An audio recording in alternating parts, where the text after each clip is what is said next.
नमस्कार प्यारे दर्शकों, आप सभी का अपना कार्यक्रम सुहाना सफर में बहुत बहुत दिल से हार्दिक स्वागत है। स्वागत है, स्वागत है। जो चमका हुआ है वो औरों को चमकाता है, जो डरा हुआ है वो औरों को डराता है, लेकिन जो खुश रहता है वो सदैव खुशी बांटता है। तो क्यों ना हम एक संकल्प लें कि खुद भी खुश रहें, औरों के अंदर भी खुशियां लाते रहें। हम चर्चा करते आ रहे हैं हमारे इस सुहाने सफर में क्रोध बहुत बड़ा शत्रु है। क्रोध पर कैसे नियंत्रण पाया जाए, क्रोध पर कैसे विजय प्राप्त किया जाए, इस पर विस्तार से चर्चा करने के लिए हमारे साथ स्टूडियो उपस्थित है ब्रह्मा कुमार सूर्य भाई जी, गीता बहन जी, संजय भाई। आप त्रिमूर्ति का स्टूडियो में हार्दिक स्वागत है। आज हम देख रहे हैं चारों तरफ घर घर में जैसे क्रोध की अग्नि, एक क्रोध की ज्वाला जल रही है।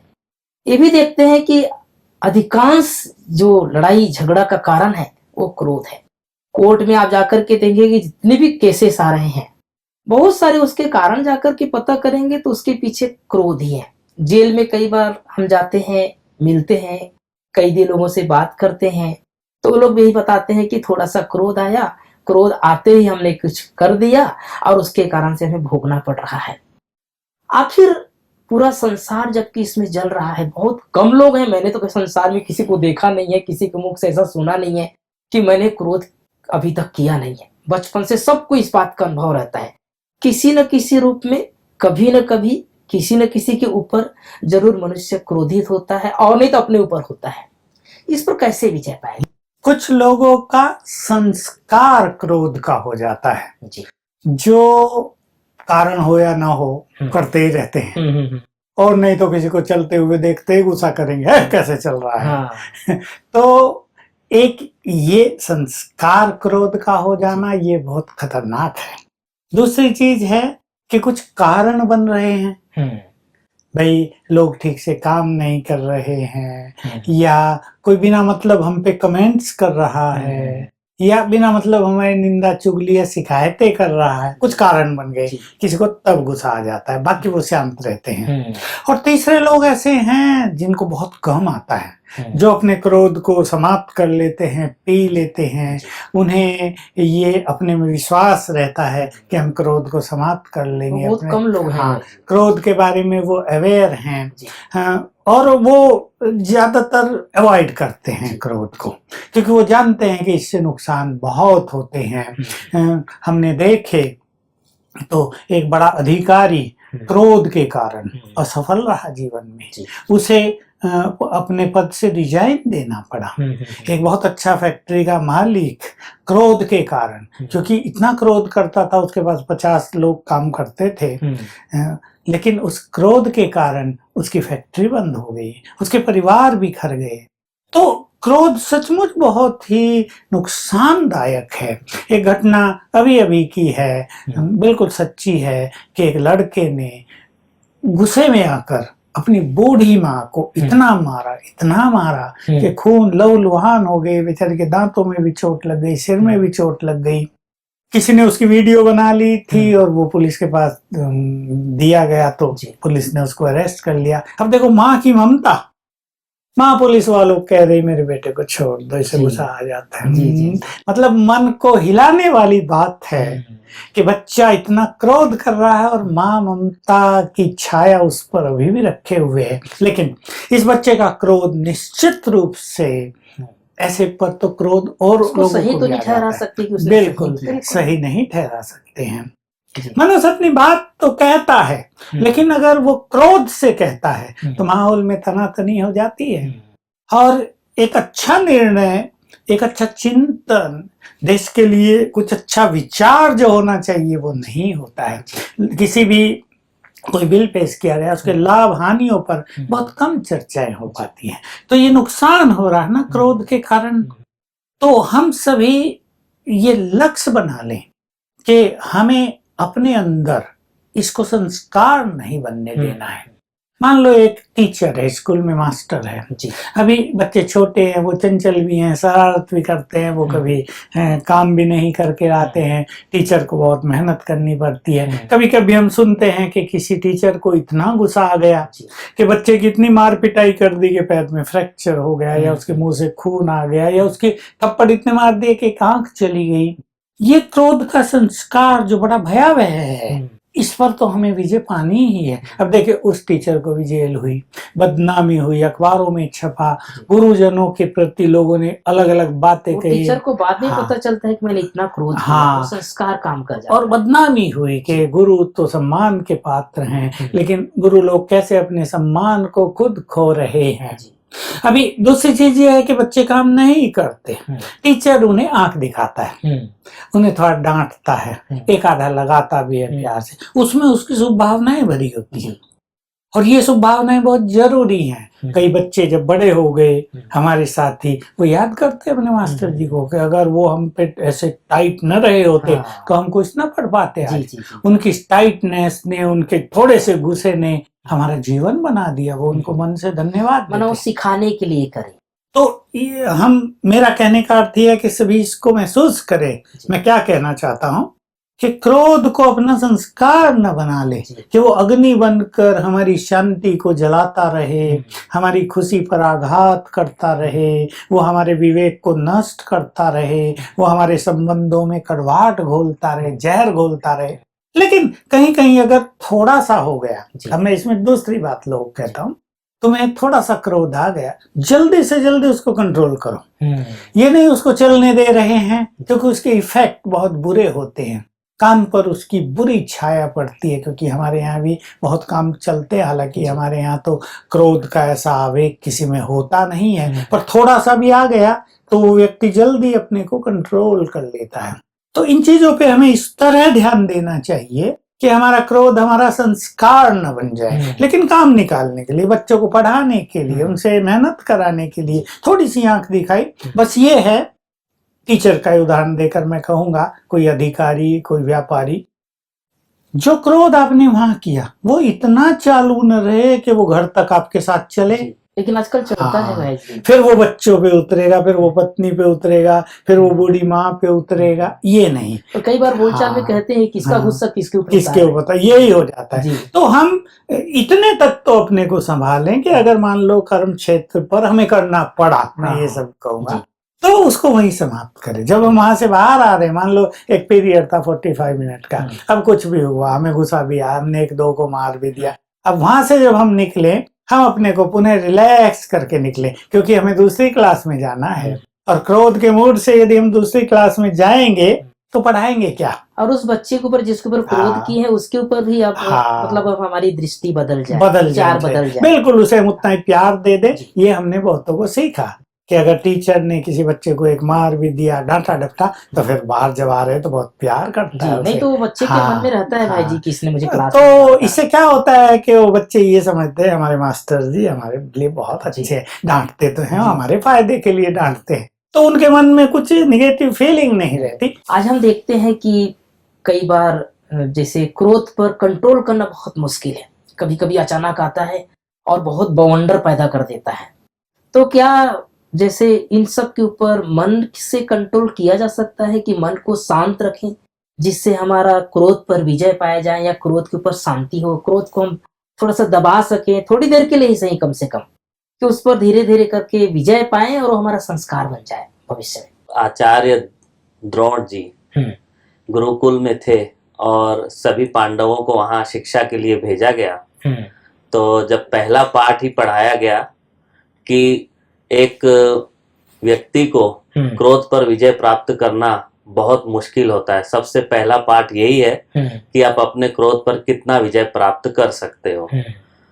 तो युधिष्ठिर को यह बात बहुत लग गई कि इस पर विजय प्राप्त करना क्या इतना मुश्किल है।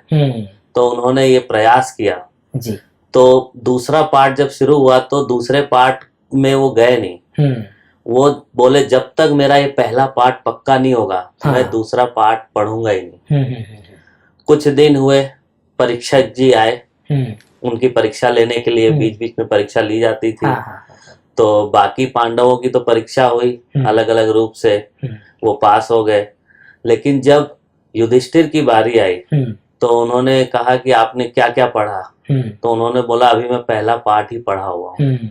तो परीक्षक को थोड़ा आया कि इसने इतने समय में सिर्फ एक पहला पाठ ही किया है, तो उन्होंने छड़ी से उनको मारना शुरू किया और वो सहन करते रहे कि मुझे गुस्सा आना नहीं चाहिए, किसी भी तरीके से जो भी मेरे साथ व्यवहार जैसा भी करेगा लेकिन मैं करूंगा नहीं गुस्सा। उन्होंने बहुत सहन किया और फिर उसे आचार्य द्रोणाचार्य जी के पास ले जाया गया और बाकी लोग तो बहुत आगे बढ़ गए। तो उन्होंने आचार्य द्रोणाचार्य जी ने परीक्षक को यही कहा कि इन्होंने पहला पाठ पूरी तरह से अपने आचरण में ले आया। तो देखा गया कि दृढ़ संकल्प चाहिए। कोई भी हम कार्य करते हैं तो उसमें जब तक हमारी दृढ़ता नहीं है तब तक हम उस पर विजय प्राप्त नहीं कर सकते। और ये संभव है, हमने दृष्टांत भी काफी देखे हैं और हमने इसको अपने प्रैक्टिकल जीवन में भी लाया है। जो भाई साहब ने कहा कि आता तो है लेकिन कंट्रोल भी किया जा सकता है और धीरे धीरे विजय प्राप्त की जा सकती है। जो घर परिवार में है, सास बहू रहते हैं साथ में, माँ बेटा रहते हैं, बाप बेटा रहते हैं, कई बार हम देखते हैं कि कभी कभी बहुत प्यार का वातावरण रहता है, लेकिन कभी एक ने कोई छोटी सी गलती कर दी तो उसके कारण से भी पूरा परिवार का वातावरण, या एक को भी गुस्सा आता है, मान लो सब लोग थोड़ा शांत है, लेकिन अगर घर परिवार में एक पिताजी को गुस्सा ज्यादा आ रहा है या कभी कभी मम्मी को ही ज्यादा गुस्सा आ रही है, तो उसका भी पूरा वातावरण पूरा परिवार का जैसे नर्कमय बन जाता है। बिल्कुल। तो कैसे अपन परिवार में, गृहस्थ में, समाज के बीच, पड़ोसियों के साथ, वहां पर कैसे हम गुस्से पर विजय प्राप्त करें? अटेंशन की जरूरत है, दृढ़ संकल्प की जरूरत है, इच्छा शक्ति की जरूरत है, बहुत अच्छी तपस्या साधना चाहिए, तब हम इसको कंट्रोल कर सकते हैं। गुस्सा एक असुर है। इस क्रोध पर विजय प्राप्त करने के वो है प्रेम और शांति। जितना हम अपने चित्त को, मन को शांत रखेंगे, मौन में रहेंगे, कुछ समय को डिले करेंगे। हम क्या करते हैं, क्रोध क्या करता है, जैसे ही एक्शन हुआ उधर से रिएक्शन। उसने मुझे आंख दिखाई तो मैंने क्या किया, मैंने भी आंख दिखा दी। किसी ने एक मारा तो सामने वाला दो मार दिए। किसी ने मेरे ऊपर चिल्लाया, एक बोला, मैंने 10 बोल दी। जब तक मैं 10 नहीं बोलूंगी तो मुझे चैन नहीं पड़ेगा। तो क्रोध क्या करता है, तुरंत ही रिएक्शन करता है। तो जब क्रोध हो रहा हो, अदर पर्सन अगर क्रोध कर रहा है, उस समय अगर मैं अपनी एक ये धारणा बना लूं कि जब कोई क्रोध कर रहा है, कुछ समय के लिए, कुछ क्षणों के लिए मुझे मौन में रहना है, चुप रहना है, डिले करना है उस टाइम को। वो अशुभ टाइम चल रहा है, इतना भी मैं ध्यान रखूं ना, ये राइट टाइम नहीं है, ये अशुभ टाइम है मेरे लिए। और यदि इसमें मैंने मुंह खोल दिया तो मेरे लिए बहुत कुछ अशुभ हो सकता है। तो उसको डिले करूं, मैं शांत रह करके, चुप रह करके, पेशेंस के साथ, हिम्मत के साथ डिले करने की कोशिश करूं। मुझे याद आ रहा है, एक बार हम जेल में सेवा करने गए, महिलाओं की जेल थी। एक 18 साल की बड़ी क्यूट सी बच्ची सामने आई, तो उसे देख के मैं इतनी हैरान हो गई, ये देखने में इतनी इनोसेंट है, इतनी भोली है, ये जेल में क्या कर रही है। मैं उसके पास गई तो वो भी बैठी थी, हमारे जो लेक्चर हो रहे थे वो भी सुन रही थी। तो उसके पास विशेष उठ करके गई और मैंने कहा, आप यहाँ क्या कर रहे हो, आपका कोई है क्या इधर? बोला, नहीं, मैं ही हूँ इधर। अच्छा। तो मैंने पूछा कि इतनी छोटी उम्र में तुम इतनी इनोसेंट दिख रही हो और लगती नहीं हो कि तुम कोई ऐसे प्रोफेशनली हिंसक या कुछ क्राइम करके यहाँ पर आई हो, तुम्हारा चेहरा तो बड़ा इनोसेंट लग रहा है, तुमने ऐसा क्या कर दिया? तो देखिए उसने क्या बताया, बोला, जब मैं पैदा हुई तो मेरे बाप को बेटा चाहिए था, मैं पैदा हुई तो दोषी मैं क्यों पैदा हुई, बहुत प्रयास किए मुझे मारने के, लेकिन मैं नहीं मरी। अब जैसे जैसे मैं बड़ी होती जा रही हूँ, मेरा बाप मुझे यातनाएं देता जा रहा है। बोला, मेरे बाल काट दिए उसने। अच्छा। मेरे को वो दीवारों में पटकता है, मेरा सर फोड़ता है, उसके हाथ में जो आ जाता है वो मेरे को मारता है। एक दिन भी 18 साल में ऐसा नहीं गया होगा जब उसने मुझे यातनाएं ना दी हो, चाहे वो शारीरिक यातनाएं हैं या मानसिक यातनाएं हैं। फिर उसने बोला, मेरी जो सहन शक्ति का लेवल था, जो सीमा थी, वो क्रॉस हो गई। और एक दिन भाला पड़ा था, मैंने भाला उठाया और अपने बाप के पेट में डाल दिया। वो इन द स्पॉट खत्म हो गया और मैंने आके खुद सरेंडर किया पुलिस को।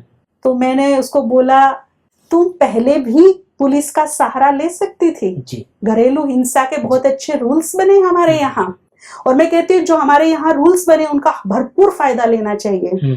हम अत्याचार भी क्यों सहन करें, क्यों हम अन्याय सहन करें, हमें भी जीने का हक है। तो तुम पहले पुलिस के पास आ जाती, बता देती मेरा बाप मुझे ऐसे ऐसे मारता है, तुम्हारे पास तो प्रूफ थे ना, तुम्हारे शरीर पे चोटें लगी हुई थी, तुम यहाँ के कंप्लेन कर सकती थी। चलो तुम्हें मान शान की चिंता थी, बदनामी होगी मेरी, पापा की, घर की, कि बेटी ऐसी निकली, बाप को पकड़वा दिया, ठीक है, ये चिंता थी। तो तुम कहीं चली जाती, कुछ कर लेती, अकेली रह सकती थी, गुजर बसर कर सकती थी, और भी कुछ नहीं तो 1000 काम है, किसी के घर में तुम सर्वेंट भी बन के रह सकती थी, कुछ भी कर सकती थी। लेकिन उस समय के क्षण भर के क्रोध ने उसकी बुद्धि को इतना मलिन कर दिया कि वो अपने बाप को मारने से नहीं चूकी, आज पश्चाताप कर रही है। ये क्रोध ऐसा है कि सबसे पहला वार इसका होता है हमारी बुद्धि पर, हमारे विवेक पर, जो सूझबूझ को खत्म कर देता है। और जब जाता है तो सारी उम्र के लिए रुलाता हुआ छोड़कर जाता है, पश्चाताप की अग्नि देकर के जाता है। माना कहने का तात्पर्य यह है कि कभी कोई सामने वाला हमारे ऊपर क्रोध कर रहा है तो हम भी उस समय उसका सामना करें, हर चीज का बिल्कुल सहन ही न करते रहें और इतना सहन न कर ले कि वो ओवर हो जाए, है ना। आपको मच्छर काट रहे हैं जी, बार बार, एक मच्छर आके एक जगह काट लिया, दूसरी जगह काट लिया, एक नेचुरल सी नेचर है सेल्फ डिफेंस के लिए, तीसरी बार भाग करके उसको वही का वही खत्म कर देते हैं। क्या ये भी क्रोध में गिना जाएगा क्या? जी जी जी भाई साहब, कई बार ऐसी परिस्थितियां आती है कि मनुष्य पर वार होने लगता है, क्या उस समय अपना सेल्फ डिफेंस कैसे करें, उस समय अपनी सुरक्षा कैसे करें? ये प्रश्न बहुत ही ज्वलंत है आज के समय में कि मनुष्य को भिन्न भिन्न जगह पर क्रोध आता है। हाँ। मैं प्रैक्टिकल उदाहरण दूं, आतंकवादियों ने हमारे सोए हुए सैनिकों का शिविर जला दिया। जी। हर व्यक्ति को क्रोध आया, मुझे भी आया। जी। मुझे क्रोध बहुत कम आता है, मिनिमम मुझे भी आया। वो हमारे सैनिकों का सिर काट कर ले गए, हर व्यक्ति का दिल दहल गया, खून खोलने लगा, हमारा भी यही हाल हुआ। तो देखिए ये ऐसी परिस्थितियां हैं, नारी पर कहीं अटैक होता है, गुंडे उसके पीछे लग जाते हैं, उसको सेल्फ डिफेंस का अधिकार है। किसी देश की सेना दूसरे देश पर आक्रमण कर देती है, उनको डिफेंस, अपने को सुरक्षित रखने का, उनके वार का जवाब देने का अधिकार है। इसको क्रोध नहीं कहा जाता, ये सिचुएशन ही ऐसी है। और मनुष्य को जहां जहां जैसा रिएक्शन करना चाहिए वो अवश्य कर लेना चाहिए, जो जहां उचित है। अभी दूसरे देश के लोग हमारे यहाँ आतंकवाद फैला रहे हैं, उनको इस चीज का आभास नहीं, वो बदला लेना चाहते हैं, वो कुछ भी कर रहे हैं। तो यहाँ के हर व्यक्ति को क्रोध आता है और उसका देश प्रेम की भावना इसके पीछे बीज है ना। तो यहाँ हमें डिफेंस ही नहीं करना चाहिए, प्रत्युत्तर भी देना चाहिए। उन्हें ऐसा भी सबक सिखाना चाहिए ताकि वो ऐसा साहस न कर पाए। हमारी सरकार कर रही, पर मैं और कहना चाहूंगा और ज्यादा कर देना चाहिए, जैसे हमारे देशवासियों की डिमांड है। ये हमारा अधिकार है। तो ऐसे ही कहीं की बहनों पर कुछ अटैक होता है, उन्हें उस अपनी सुरक्षा के लिए आजकल सिखाए भी जा रहे हैं बहुत सारे गुरु भी, उनको अप्लाई करना चाहिए। इसको क्रोध नहीं कहा। कई बार हमारे भले परिवार के नहीं है, समाज में है, किसी और की बहू बेटी है, अगर उनके साथ अत्याचार होता है और सुनते हैं न्यूज़पेपर में या टीवी में, तो कई लोग बोलते हैं मेरा खून खौल उठाए। ये बहुत ये मनुष्य की एक नेचुरल इमोशनल फीलिंग है ना, इसको मारा नहीं जा सकता है। अब जहाँ चाहे हमारा उनसे नाता हो या ना हो, पर किसी की बहन पर, बेटी पर कुछ अत्याचार हो रहा है तो हर एक को लगता है कि हम कुछ करें, लेकिन कानूनों में कुछ बंधे होने के कारण मनुष्य नहीं भी कर पाता। लेकिन बस बात ये, इसको क्रोध नहीं कहा जाता है, ये कुछ और चीज है जो हर एक का कर्तव्य है। हमें तो ध्यान ये देना है कि हमारे मन में व्यवहारिक तौर पर एक दूसरे से बदले की भावना न होनी चाहिए कि इसने 4 दिन पहले मुझे ऐसा कहा था, अब वो गुस्से में घूम रहे हैं, मैं मौका मिले, कहीं मुझे अकेले में मिले और मैं इसको ऐसे ऐसे करूं। ये जो व्यक्तिगत संबंधों में बदले की भावना है, ये हमारी खुशी को नष्ट करती है, हमारे पारिवारिक संबंधों को बिगाड़ती है। इससे हमें अवश्य बचना चाहिए। ठीक है, उसने हमसे कुछ बुरा किया है, मनुष्य को गुस्सा आता है, ये भी एक मनुष्य की एक नेचुरल सी प्रवृत्ति है। ऐसे तो नहीं हो सकता ना कि कोई 10 बार बुरा करता रहे, हमें सताता रहे और हम बिल्कुल डेड रहे। मनुष्य की इमोशंस उसको जगाती हैं और वो बदला लेने के लिए सोचता है। लेकिन हमें इसमें संभलना है कि ये बदला कहीं फिर वो बदला ले, फिर हम बदला ले, कहीं हमारी प्रगति को न रोक दे। राजवंशों में ये होता रहा, एक ने दूसरे पे अटैक किया, फिर उसने किया, फिर उनके बच्चों ने उसने किया, फिर उनके बच्चों ने बदला लिया और ये परंपरा ने दोनों को कमजोर कर दिया। फिर कोई तीसरा आया और दोनों को जीत लिया। तो हम ये ध्यान रखें कि इन चीजों से हमारी जो उन्नति हो रही है वो न रुक रही हो, इसका बहुत ध्यान रखना है। तो बहुत ही महत्वपूर्ण बात है कि हम अपने चित्त को शांत भी करें और उसे बहुत पावरफुल भी बनाएं। जैसे हम सुनते हैं, स्वामीनारायण संप्रदाय है गुजरात में विशेष ज्यादा, उनके जो आदि थे जिन्होंने स्थापना की, वो छोटे बच्चे ही थे। कहीं गांव में गए थे, रात को उनको स्थान दिया, लोगों ने डराया, यहाँ शेर आता है तुम्हें खा जाएगा। तब तक स्वामीनारायण आदि का उनसे कोई नाता नहीं था, ना कोई उन्हें जानता था। लेकिन उसको जगह ही वही थी, वो अपनी साधना में बैठ गया। शेर आया, उसके इधर उधर घूमता रहा, लेकिन शेर को साहस नहीं हुआ कि उसको खा जाए। उसके शांति के वाइब्रेशंस ने कहीं ना कहीं शेर की हिंसक मनोवृत्ति को बदल दिया था। तो हम अपने को शांत भी करें, प्रेम की बात तो हम कर ही रहे हैं, पर मैं तीसरी बात जोड़ता हूँ, शक्तिशाली भी बनाएं। एक शक्तिशाली व्यक्ति ही धैर्यवत हो सकता है। एक शक्तिशाली व्यक्ति ही विभिन्न परिस्थितियों में अपनी शांति को कायम रख सकता है। एक शक्तिशाली व्यक्ति के वाइब्रेशंस दूसरों को भी ऐसा करेंगे कि वो हमारे विरुद्ध कुछ करें ही नहीं। मान लो आप ट्रेन में जा रहे, कोई बहन जा रही है, लेकिन उसके वाइब्रेशन बहुत शक्तिशाली हैं, तो दूसरों को संकल्प नहीं उठेगा कि वो उनके लिए कुछ करें, उनका बैग उठा ले जाएं। तो हमें प्रेम, शांति और शक्ति तीनों का बल अपने अंदर भरना चाहिए। प्रेम में भी बहुत शक्ति है, तो शांति तो बहुत बड़ी शक्ति है, साइलेंस पावर जिसे कहते हैं। और अपने पावरफुल संकल्पों के द्वारा हम अपनी शक्तियों को बढ़ाएं तो ये क्रोध स्वतः ही समाप्त हो जाएगा और कहीं ऐसी परिस्थिति भी नहीं आएंगी या मिनिमम आएंगी जो हमें क्रोध करना पड़े और अपनी शांति को नष्ट करना पड़े। भाई साहब, संजय भाई, गीता बहन, आप तीनों अपने अनमोल विचार हमारे दर्शकों के लिए रखा। सचमुच हमें आज ये ज्ञात हुआ कि इस पर विजय भी पाया जा सकता है। मन को शांत रखा जा सकता है, बुद्धि को स्थिर करके परमात्मा की याद में रहें और धीरे धीरे करके उस पर विजय प्राप्त अवश्य किया जा सकता है। आप तीनों अपना अनमोल समय निकाल करके आए, उसके लिए एक बार पुनः धन्यवाद। आज विशेष रूप से इस चर्चा के माध्यम से हम जानकारी मिली कि जीवन में अगर कभी मन अशांत होता है, कभी घर का वातावरण थोड़ी देर के लिए खराब होता है, तो विचलित ना हो जाए। धैर्यवत होकर के, मन को शांत करके, चित्त को स्थिर करके उस पर पार पाया जा सकता है। जैसे कहीं अग्नि जल रही है तो उस पर शीतल जल का छींटा डाल करके उस अग्नि को बुझाया जा सकता है। अगर घर में कोई क्रोधी व्यक्ति है, बार बार उसको क्रोध आता है, तो उसके साथ भी हमारा व्यवहार अच्छा हो, उसको निगलेक्ट ना करें। उसके लिए ये मन में बना ले कि ये तो क्रोधी व्यक्ति है, इसके आते ही घर का वातावरण पूरा बिगड़ जाता है, बल्कि उसके प्रति भी हमारी भावनाएं अच्छी हो, उसको भी सुधारने के लिए प्रयास करें। और आगे भी हम इस पर चर्चा करेंगे। आज के लिए बस इतना ही, लेकिन जाते जाते इतना एक संकल्प जरूर ले लें, रोज सुबह उठते ही एक बार संकल्प रोज करें कि मुझे दिन भर शांत रहना है, किसी पर क्रोध नहीं करना है। रोज अभ्यास करें तो धीरे धीरे करके आप देखेंगे कि आपके अंदर कुछ क्रोध का जो बीज है वो धीरे धीरे समाप्त होता जाएगा। फिर मिलेंगे। नमस्कार।